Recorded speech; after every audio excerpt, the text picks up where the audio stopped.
Hello, this is Blue Joe Saunders, WBO middleweight champion of the world. Subscribe to Sporting Icons to stay in touch with all the top news. God bless you all. Okay, so since Chris Eubank Jr defeated Liam Williams this past weekend in Cardiff, I was there. Great event, fantastic event. So well done to Sky Sports, boxer Ben Shalom and John Wisherson and everybody involved in creating this event. Absolutely phenomenal event. It really was. Boxer and Sky Sports are going places, I'm telling you. So again, I appreciate the media pass, all that kind of stuff. Now, since Chris Eubank Jr defeated Liam Williams, obviously there's going to be names who want to fight Chris Eubank Jr. Billy Joe Saunders and Conor Benn. Conor Benn one surprised me a little bit. It did. Conor Benn is a welterweight. Chris Eubank Jr is a middleweight and has been at super middleweight. So obviously there's a huge difference between them. But Conor Benn fancies his chances against Chris Eubank Jr. But of course he did say at a catch weight. What would that catch weight be? Conor Benn fights at 147 pounds, obviously welterweight, and Chris Eubank Jr. currently at 160 pound at middleweight. So would they fight at junior middle, i.e. super welter, at 154 pounds? Kind of meet halfway, maybe 156, 158, I don't know. Maybe, again, I don't know how easy Chris Eubank Jr is making the weight already, but to knock off those extra few pounds, maybe that would affect him, I don't know. But I don't see that fight happening, not at least for quite some time anyway, because obviously they're at different paths in their career, so I really don't see them fighting each other. I mean, if Conor Benn is very confident about going there with Chris Eubank Jr, then why is he not taking on calling out Virgil Ortiz? Why is he not calling out David Avanesian? Why is he not calling out all these other fighters? Why Chris Eubank Jr? I'm pretty sure Chris Eubank Jr is better than this lot. So what's the problem? I don't know what the problem is.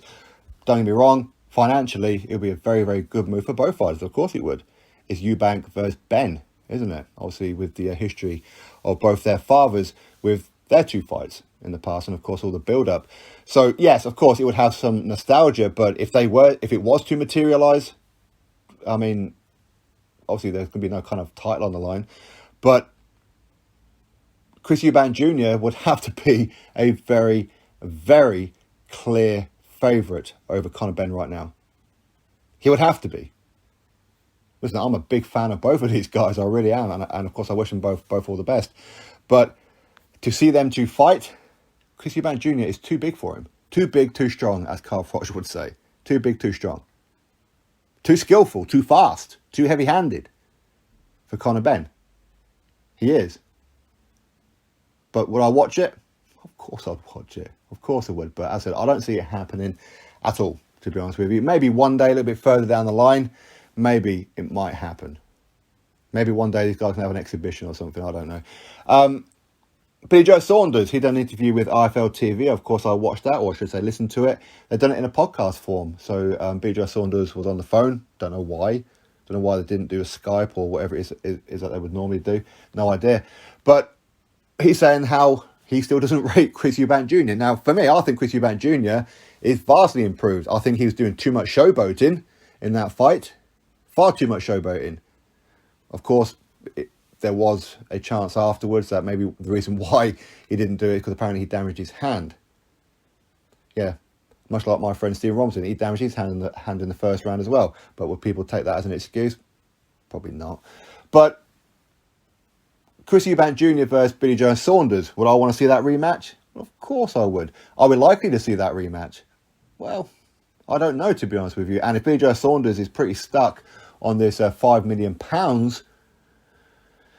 I mean, could they get it done? Could Sky fund it? Would Sky risk it? I mean, how big is this fight? Obviously, they're going to have to put it on pay-per-view, especially if Billy Joe Saunders is asking for £5 million. Because Chris Eubank Jr isn't going to want to be the B-side in this fight, is he? He's going to want at least £5 million too, isn't he? So that's £10 million just for them two. What about the undercard and everything else to go with it? That fight would have to be on pay-per-view. Is that fight big enough to be on pay-per-view? Maybe. I mean, I'd certainly watch it. I'd try and get there if I could. But if not, then I'd be clicking that button. But again, there's obviously these crossover between BJ Saunders. I think he said that he's still under contract with DAZN and Matchroom. Would Eddie Hearn and Matchroom and DAZN be okay with him going over to Sky? Would Sky, Wasserman, Kalle Sauerland, Nisse Sauerland, Team Sauerland, would they be okay with Chris Eubank Jr. going over to DAZN? So how would that work out? I don't know. So I think it's probably a little unrealistic, but listen, if both of these guys really want to fight, then they'll really fight, okay? Much like Conor Benn and Chris Eubank Jr. If they both really want to have to fight, then they'll really have to fight, okay? But I think the next move for Chris Eubank Jr. is probably going to be the winner of Triple G versus Ryoto Murata. Now, Gennady Golovkin, he's the IBF champion. Ryoto Murata is the WBA champion, both at middleweight, of course. But when this fight is actually happening, I'm not sure of the date. I know it's supposed to have happened on New Year's Eve, I think it was, over in Japan. But due to restrictions, it didn't happen, so I'm presuming it's been rescheduled. I haven't even looked, to be honest with you. But Chris Eubank Jr. is the number 1 in the WBA. I don't know if he's actually mandatory challenger. I believe that he might be. So if he is, then he's currently the mandatory and the number 1 to Ryoto Murata. So if, for example, Triple G beats Murata, which I fully expect him to, then he'll have to defend that belt against Chris Eubank Jr. Is Chris Eubank Jr. likely to walk away from a world title opportunity to go fight BJ Saunders or Conor Benn? I doubt it.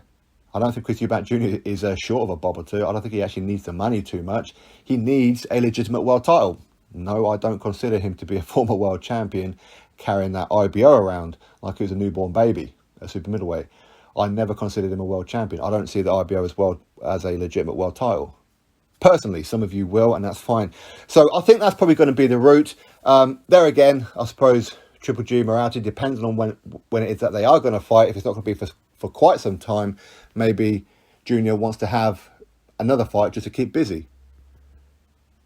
Out of BJ Saunders and Conor Benn, I suppose the only real keep busy fight, if we can even call it that, will probably be Conor Benn. I don't think that a Conor Benn could really hang with Chris Eubank Jr. at this particular time. I think BJ Saunders is more of a risk. But there again, maybe BJ Saunders, maybe he can't make the weight himself anymore. I don't know. Because he does like to balloon up in camp or out of camp. Is BJ Saunders, has he even been training since that Canelo fight? How's his mindset? How's his self-belief? How's his confidence? How's his eye?